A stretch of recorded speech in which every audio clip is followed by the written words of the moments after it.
Ja, eta bai, generorantz. Generorantz. Oaingo emankizun hau antzokia bideratuta dago. Oain arte nola pandemia osten eta hasi ginean kaleko emanaldia prestatu genuen. Eta gogoa geneukan. Ja, pixkanaka antzokia sartzeko, baina hortako, behar genuen esperientzia pixkat, behar genitun baliabideke bai. Eta kaletikan antzokira jute zen pixkakillo profesionalizatzea historia, pixkat seriotasun gehiago hartzen dira, o zer desberdintasun topatuko ditugu? Bueno, seriotasuna... Beti, seriotasuna beti. Hori da, gauza antzokio bate daukana ez kale baten daukazun distrakzioik ez egotia. Gero argikin ere beti dago asko zobeto egokituta, eta... Bueno, eta soinu aldetikan, eta... Bai, baliabide ezberdinak eskaintzen ditu azkenen antzokiak, eta horiek aprobetxatu nahi ditu, ez? Fokoa ondo erabakitzeko, pieza bakoitzen unju nahi doan, historia nola bait pixka gidatugo bezala. Bai, hori da, eta modu batea, kalekoa pixkat oinarri bezala hartuta indeguna izan da, pixka gehiago garatu. Kalekoak adibidez, dantza ikuskizun bezala, irauten du 35 bat minutu, eta gero genukan olako mediazio bat Kaitz-Goikoetxeakin.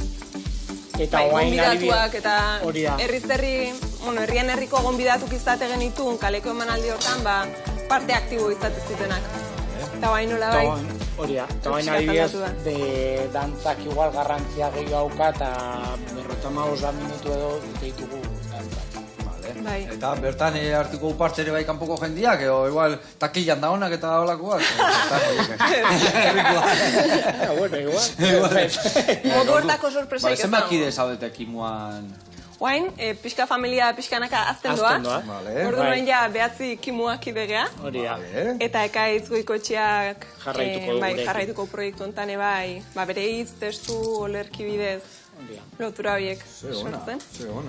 Bai, eta esan nahi genune bai, kaleko emanaldin jendeak eskatzen zigula ez, hau antzokin entzun eta ikusteko ez noiz, bai, pixkat nahi edo, behaien gomendioetatik ere elikatuz dela proiektua. Ze jorratzen da bertan, ze ikusiko dugu?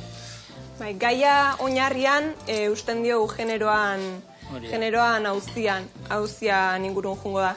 Eta bai, generoa oinarri hartuta, bisibilizatu nahi diteu edo biztaratu nahi diteu gai ezberdinak. Adibidez, gizarte hontan ezberdina izateak dauzkan ondoriok. Bai, gero modu batea ere emakumeak eukitzaken zailtasunak emakume izateagatik ez, ama izateko behar hori momentu baten, edo... Presio sozial horiek ez da? Bai, edo bildur bat, kalea irtetzeko, edo, indarkeria matxista beha. Hogeita 15 urte pasatituzu, eta ama noiz izango zea. Bai, hori da. Pasa zaizu arroza, pasa zaizu lan. Bai, pixka gauza horiek ez.